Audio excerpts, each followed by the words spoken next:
Assalamualaikum warahmatullahi wabarakatuh. Selamat pagi siswa-siswi semua. Semoga dalam keadaan sehat dan masih bersemangat untuk mengikuti pembelajaran jarak jauh mata pelajaran teknologi layanan jaringan untuk materi transmisi data dalam jaringan komputer dan telepon. Tetap jaga kesehatan, patuhi protokol kesehatan dari pemerintah, tidak berpergian. Kemudian untuk hal-hal yang tidak penting ya di rumah saja.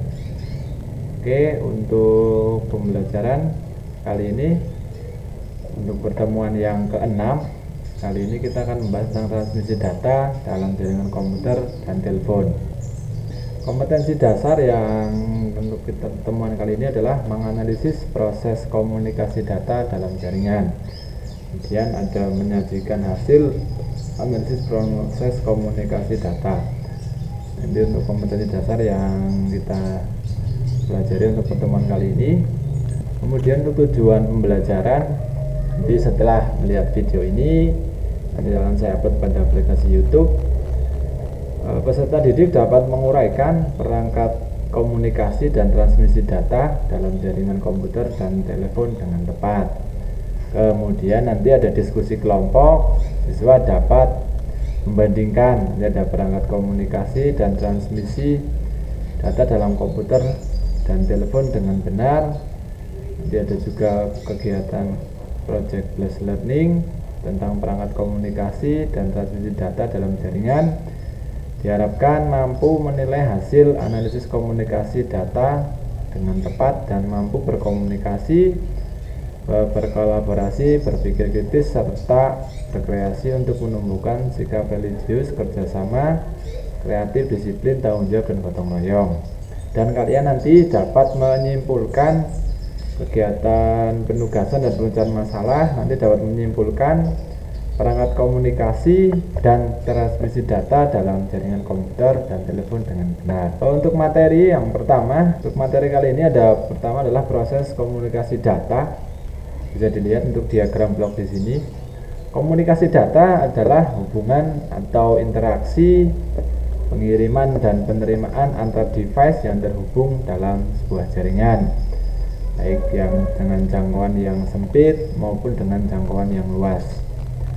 Kemudian transmisi data di sini proses pengiriman dari sumber ke penerima data dengan menggunakan komputer atau media elektronik, di mana sumber sebagai awal proses transmisi atau source dengan menggunakan media transmisi yang dapat berupa kabel atau radiasi elektronik kepada alat elektronik yang lain yang berfungsi sebagai penerima atau receiver.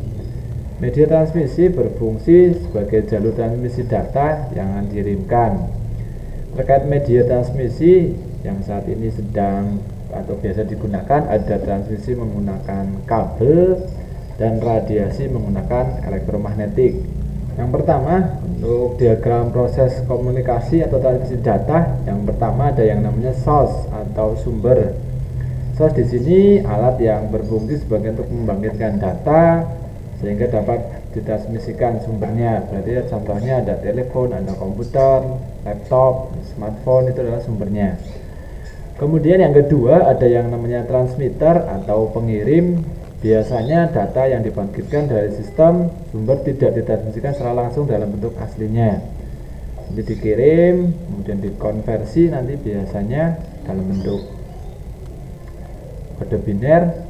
Kemudian ada yang namanya transmission system atau sistem transmisi. Yang ketiga berupa jalur transmisi tunggal atau single transmission line atau jaringan kompleks atau complex network yang menghubungkan antara sumber dengan destination. Jadi nanti transmisinya kalian akan menghubungkan antara sumbernya, kemudian ada tujuannya. Berikutnya ada yang keempat, ada receiver atau penerima. Menerima sinyal dari sistem transmisi dan menggabungkan ke dalam bentuk yang dapat ditangkap oleh tujuan. Ini kita masuk ke receiver. Berikutnya yang terakhir ada yang namanya destination atau tujuannya. Jadi nanti akhir dari perangkat ini adalah menangkap data yang dihasilkan oleh receiver. Di sini ada destination-nya. Jadi misalkan kalian ngirim pesan, jadi nanti di pesan pengirim nanti tulis misalkan selamat pagi, nanti pesan itu dikirimkan melalui transmisi, kemudian dalam ditransmisikan dikirimkan langsung diterima pada penerima atau tujuannya menerima teks selamat pagi, kira seperti itu. Tipe transmisi ada 3. Yang pertama ada tipe transmisi satu arah atau one way transmission. Biasanya untuk pengirimannya di sini adalah satu arah dari sumbernya. Contohnya, jadi nanti komunikasi standarnya namanya simplex. Jadi misalkan pemancar radio mengirimkan suaranya, kemudian hanya bisa menerima saja. Contohnya ya siaran radio, siaran televisi, itu nanti biasanya disebut dengan one way transmission atau transmisi satu arah. Berikutnya ada tipe transmisi dua arah bergantian atau disebut dengan half either way transmission, atau ada lagi yang menyebutkan half duplex.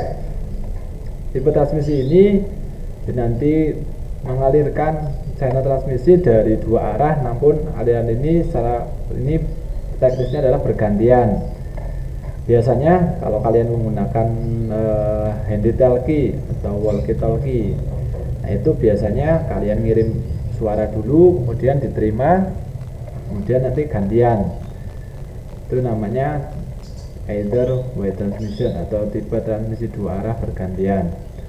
Yang ketiga ada tipe dua arah serentak atau both way transmission. Ini adalah contoh komunikasi yang langsung sinkron, jadi nanti dapat mengalir secara dua arah sekaligus. Biasanya kalau kalian telepon menggunakan telepon seluler, itu misalkan kalian ngomong langsung bisa dijawab dan langsung menanggapinya, itu one way of both way transmission. Itu adalah tipe channel transmisi. Berikutnya ada kecepatan transmisi data, ada low speed network, ada medium speed network, ada high speed network. Kalau low speed network berarti nanti untuk pengirimannya berkapasitas paling kecil atau paling rendah. Biasanya standarnya 1 sampai 10 mega, itu low speed network. Ini biasanya untuk komputer-komputer rumahan kita masih menggunakan low speed. Berikutnya kita menggunakan medium speed, berarti kecepatannya 10 sampai 100 mega atau 20 sampai 100 mega Mbps untuk kecepatannya. Biasanya digunakan untuk Ethernet atau kemudian ada kabel jaringan. Kita biasa menggunakan medium speed network.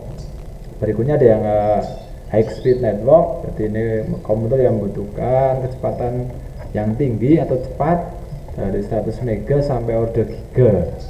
Kita biasa menggunakan high speed network. Standarnya untuk transmisi datanya untuk komputer-komputer backbone atau terpusat, kita biasa menggunakan high speed network. Media transmisi, untuk media transmisi adalah media yang menghubungkan antara pengirim dan menerima karena jarak yang jauh, dalam diubah menjadi kode syarat yang dimulasi menggunakan berbagai macam cara dikembali menjadi datanya. Untuk media transmisi nanti ada dua. Yang pertama media transmisi kabel atau wired, ada media transmisi tanpa kabel atau wireless. Untuk media transmisi yang pertama, untuk transmisi kabel ada yang namanya kabel koaksial. Kabel koaksial di sini ini modelnya model jadul. Ini untuk dikoneksikan dalam jaringan komputer model lama menggunakan konektor BNC. Kalau kalian biasa lihat kabel koaksial, kalau sekarang biasanya di CCTV itu masih ada yang kabel koaksial atau antena UHF kalian di rumah itu biasa menggunakan kabel koaksial. Kalau untuk jaringan komputer sekarang udah jarang menggunakan kabel koaksial untuk transmisi datanya. Yang kedua ada kabel unsealed twisted pair atau UTP. Nah ini yang kabel yang biasa digunakan untuk transmisi data dalam jaringan komputer. Ini biasa menggunakan UTP. Untuk ini kecepatannya maksimal 100 mega untuk kecepatan kabel UTP. Dan untuk kabel UTP nanti biasanya konsepnya ada dua, ada untuk yang tipe strike, dan tipe crossover. Berikutnya media transmisi kabel ada yang ketiga, ada kabel fiber optik. Ini adalah kabel yang terbaru dengan memanfaatkan serat cahaya untuk mentransmisikan data, yang paling cepat di antara kabel-kabel yang lain yang sekarang lagi dikembangkan untuk teknologi pengembangan jaringan atau menggunakan kabel fiber optik. Ini sangat cepat karena kecepatan transmisinya sudah sampai order gigabit. Jadi koaksial sama UTP masih dalam order mega, 100 mega maksimal. Kalau fiber optik sudah sampai gigabit, jadi lebih dari 10 kali kecepatannya untuk kabel fiber optik. Dan kabel fiber optik ini biasanya yang sekarang digunakan untuk transmisi data, bisa berupa suara, kemudian ada video, kemudian ada televisi langsung, itu yang bisa menggunakan fiber optik. Berikutnya ada yang namanya media transmisi wireless.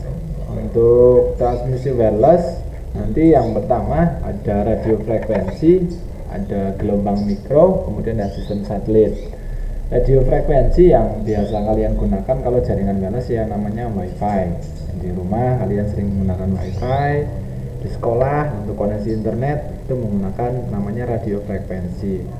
Kalau untuk jaringan WiFi yang kita gunakan itu untuk koneksinya adalah frekuensi 2,4 GHz.